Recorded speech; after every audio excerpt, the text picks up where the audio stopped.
Hi, I'm Paula Kornell, General Manager of Oakville Ranch Vineyards here in Napa Valley. In February 2011, the Napa Valley Vintners brought together some of our legendary greats. We discussed what it was like in the old days here in the valley. Were there places to eat? What did they do for entertainment or for culture? Here's what they had to say.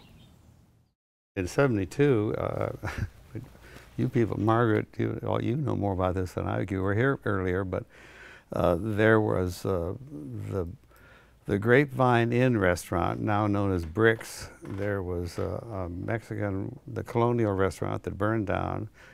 There was a Greek restaurant, the Abbey, up by Freemark Abbey.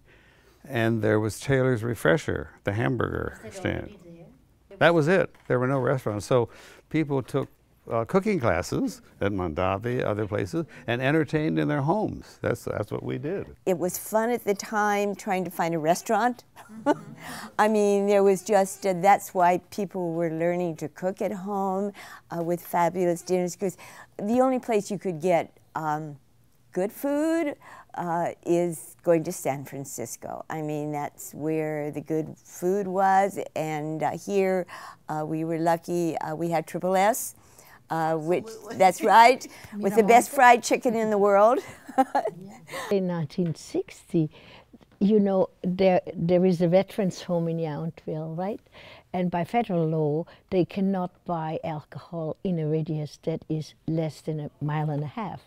And Yountville was exactly 1.5 miles.